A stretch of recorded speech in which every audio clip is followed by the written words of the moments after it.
जब लोगों की लाशें पड़ी थीं, उस समय सरकार फूल बरसा रही थी। अरे फूल कुछ अपने लिए भी तो बचा के रखते।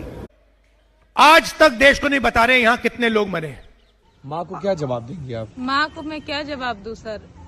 इंसान शरीर से तो हम लोग इतना थक गए हैं, मेला इतना बड़ा है, शरीर से थक गए हैं, मेंटली थक गए हैं, किसी तरह से कुछ समझ में नहीं आ रहा है। बोला जा रहा, वहाँ का प्रशासन ही बोल रहा कि 2,500 से 3,000 आदमी मरा है और सबको गायब कर दिया गया है कि मेला में बैंड ना लगे, यहाँ मुआवजा ना देना पड़े। तो हमको कुछ नहीं चाहिए, जिस भी हाल में मेरे पापा है बस हमको लौटा दिया जाए और हमको कुछ नहीं चाहिए, यहाँ से हमको कुछ नहीं लेके जाना है, वो मिल जाए। मेरे घर के इकलौते का जीवन है और उनके अलावा हम लोग का कोई नहीं है। हम लोग क्या करें, हर एक दिन घुट घुट के मर रहे हैं। सिर्फ आम लोग के लिए कोई व्यवस्था नहीं, सिर्फ बाबाओं के लिए व्यवस्था है, वीआईपी लोग के लिए व्यवस्था है, यहाँ पे आम जनता के लिए कोई व्यवस्था नहीं। आज योगी जी आने वाले हैं हॉस्पिटल में। देखिए हम लोग, एक लेडी पड़ी है, उसके डैडी का वायरल हुआ है, वीडियो लेके आई है। हॉस्पिटल में बोला गया सबसे पहला लाश आपके पापा का आया था, लाश उसके पापा का नहीं मिल रहा, वो भी हॉस्पिटल में पड़ी हुई है। 2 भाई के साथ अपने पापा का लाश ढूंढ रही है, उसके पापा का लाश भी गायब कर दिया गया है। तो क्यों ऐसा क्यों हो रहा? क्या लेके जाएगा कोई?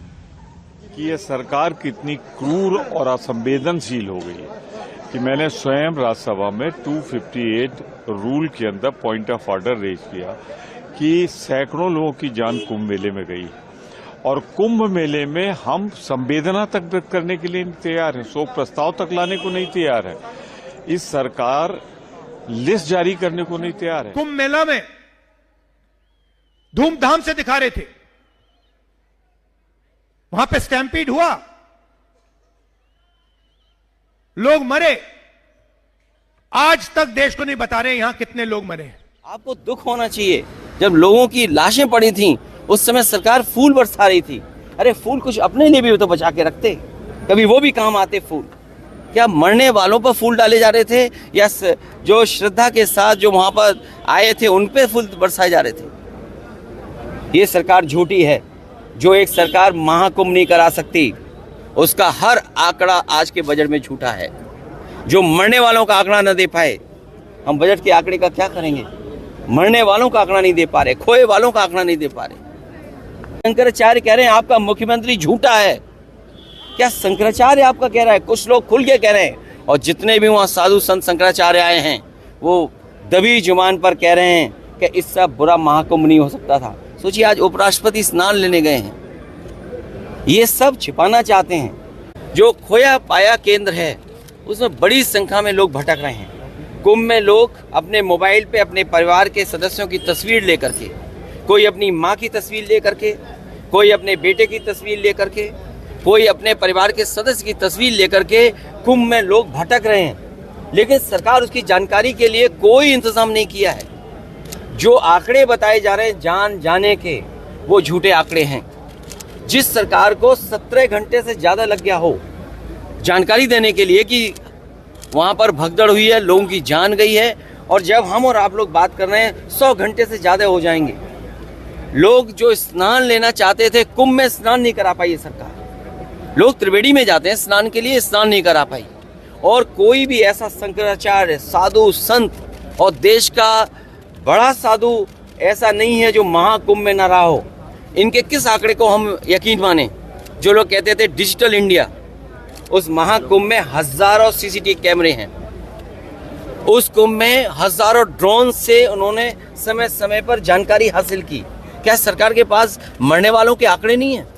क्या सरकार के पास जो खोए हैं उनके आंकड़े नहीं है?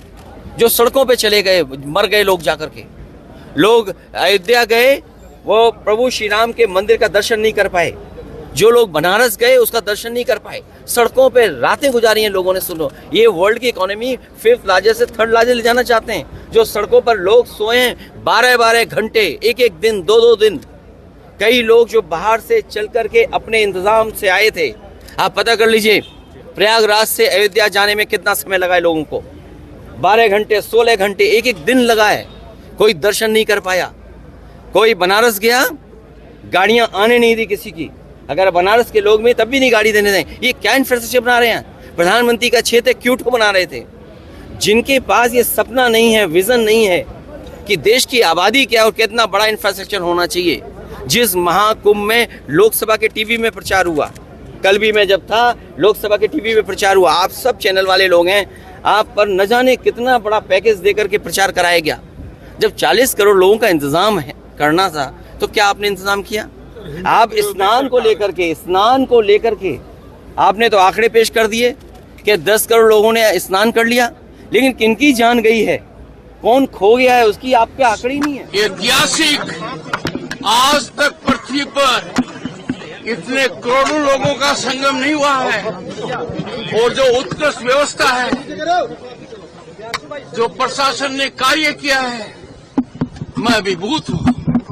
कभी कल्पना नहीं की थी कि भारतवर्ष में इस प्रकार का आयोजन होगा। हर स्तर के ऊपर प्रशासन ने और माननीय मुख्यमंत्री जी ने जो चमत्कारी करिश्मा दिखाया है। एक हादसा हुआ, पर अंदाजा लगाइए कितनी त्वरित गति से, किस गति से हर मामले को हैंडल किया गया। और आज तक दुनिया अचंभित हो जाएगी ये जानकर, अमेरिका की जितनी पॉपुलेशन है उतने लोगों का तो आगमन हो चुका है यहाँ पर। मेरे से कोई भी ऐसा नहीं मिला है जिसने ये नहीं कहा हो कि हमने सोचा नहीं था कि कोई व्यक्ति धरती पर ऐसा कर पाएगा। मैं माननीय मुख्यमंत्री जी योगी आदित्यनाथ जी को साधुवाद का पात्र मानता हूं कि उन्होंने जो आयोजन किया है वो दुनिया के इतिहास में रचित हो गया है। मैं अपील करूंगा, मार में कभी मीडिया उन पहलों को देखे। अंदाजा लगाने से लोग चूकते नहीं है। 1 लाख से ज्यादा तो टॉयलेट है। टॉयलेट की क्वालिटी कैसी है, लोगों को भोजन कैसे मिल रहा है, प्रशासनिक व्यवस्था कितनी अच्छी है। मैं मेरे जीवन का ये सबसे सुखद पल मान रहा हूं। और जो मैंने डुबकी लगाई, मुझे एहसास हो गया कि भारत जैसा देश दुनिया में कोई नहीं है। और आपका जो योगदान है योगी जी का, ये परिभाषित करता है कि लगन हो, योग्यता हो, सांस्कृतिक का ज्ञान हो और देश सेवा मन में हो तो करिश्माई कार्य होता है।